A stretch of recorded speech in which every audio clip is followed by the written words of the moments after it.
আঞ্চলিক শক্তি একত্ৰীকৰণ সম্ভৱনে?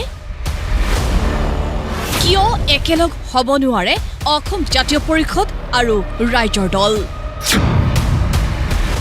অখিল গগৈৰ প্ৰস্তাৱ, লুৰিণজ্যোতি গগৈৰ প্ৰত্যাখ্যান আৰু তাৰ পিছত কেমেৰাৰ সন্মুখত এই বিস্ফোৰক ভাষ্য ৰাইজ দলৰ সভাপতি অখিল গগৈৰ। আজি কোনোবাই নিজৰ নিজৰ ব্যক্তিগত স্বাৰ্থৰ কাৰণে, ব্যক্তিগত মইমতালিৰ কাৰণে, ব্যক্তিগত সপোনক পূৰণ কৰিব নোৱাৰিম বুলি ভাবি লৈ আচলতে আঞ্চলিকতাবাদী শক্তিবিলাক একলগ নহ'ব পাৰে, সেইটো খটখাটাং।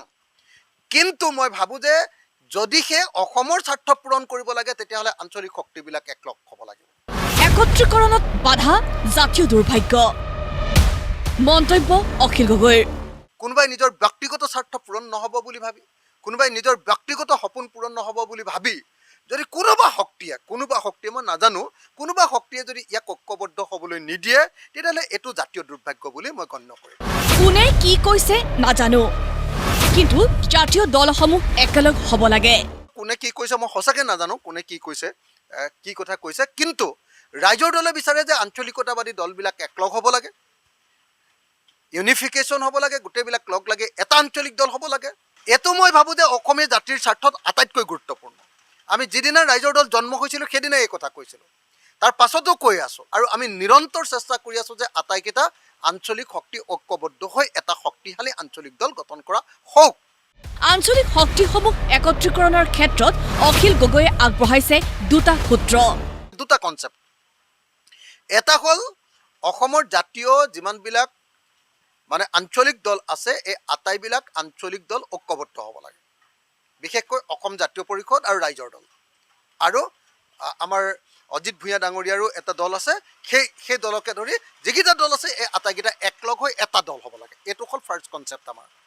দ্বিতীয় কথাটো হ'ল এই দলকেইটা একলগ হৈ শক্তিশালী হৈ বাকী জনগোষ্ঠীবিলাকৰ যিবিলাক আঞ্চলিক দল আছে সেইবিলাককো এখন প্লেটফৰ্মৰ ভিতৰলৈ আনিব লাগে। অখিল গগৈৰ এনে ভাষ্যৰ বিপৰীতে মন্তব্য সাংসদ অজিত কুমাৰ ভূঞাৰ। ভাল কথা একত্ৰীকৰণ, কিন্তু ইমানবোৰ দলৰ নিজস্ব এটা এজেণ্ডা কাৰ্যসূচী থাকে, আৰু আমিতো এখন ফ্ৰণ্ট কৰিব খুজিছোঁ, মঞ্চ কৰিব খুজিছোঁ যাতে অন্যান্য আঞ্চলিক দলবিলাকো তালৈ আহিব পাৰে যদি অনুভৱ কৰে। গতিকে আজি কাৰ্বি আংলঙৰ সমস্যা বেলেগ, বড়ো অঞ্চলৰ সমস্যা বেলেগ, ৰাভা বেলেগ, তেওঁলোকো আহিব লাগিব। কত কিমান আমাৰ জনগোষ্ঠী আছে, এই জনগোষ্ঠীবিলাকেও আমাৰ আঞ্চলিক দলক সহায় কৰিব লাগিব। আৰু পৰ্যায়ক্ৰমে গৈ কোনোবাই যদি একত্ৰীকৰণ কৰিব খোজে তেতিয়াহ'লে কাৰো আপত্তি থাকিব নোৱাৰে, সেইটো ভাল কথা।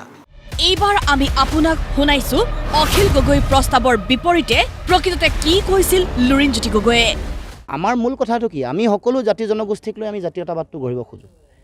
তাৰ কাৰণে আমি দুটা দল কেন্দ্ৰিক কথা নহয়, সকলো দল সংগঠনক যদি একেলগে একত্ৰিত হৈ চামিল হ'ব পাৰে তাতহে আমাৰ লাভ আছে। জাতীয়তাবাদৰ পৰিসৰটো উজনি অসমৰ গগৈৰ মাজত সীমাবদ্ধ কৰি ৰাখিব বিচাৰে নি আপোনালোকে? জাতীয়তাবাদৰ ভেটি সমগ্ৰ অসমৰ বিভিন্ন জাতি জনগোষ্ঠী, সকলো দল সংগঠন সকলোকে একত্ৰিত কৰিব খুজিছোঁ। এইটো আমাৰ দৃষ্টিভংগীটো বহলত যে অসমৰ ক্ষুদ্ৰ ক্ষুদ্ৰ আন জাতি জনগোষ্ঠীৰ যিবোৰ তেওঁলোকৰ আঞ্চলিকতাবাদী সত্তা তেওঁলোককো ল'ব লাগিব। তেওঁলোকক নোলোৱাকৈ কোনোবা এটা বা দুটা দলে জাতীয়তাবাদটো ধৰি ৰাখিব নোৱাৰে। কথাবোৰ দেখোন একেই। যি কথা অখিল গগৈয়ে কৈছে সেয়াই কৈছে অজিত কুমাৰ ভূঞা অথবা লুৰিণজ্যোতি গগৈয়ে। তেন্তে এই তিনি নেতাৰ ভাষ্যক লৈ পানী ঘোলা কোনে কৰিছে? নে প্ৰকৃততে সংবাদ মাধ্যমৰ সন্মুখতহে আঞ্চলিক শক্তি একত্ৰীকৰণৰ নামত ভীমৰ গদা ঘূৰাই বাস্তৱ ক্ষেত্ৰত মূৰ পুলুকা মাৰিছে? ব্যুৰো ৰিপৰ্ট, প্ৰতিদিন টাইম।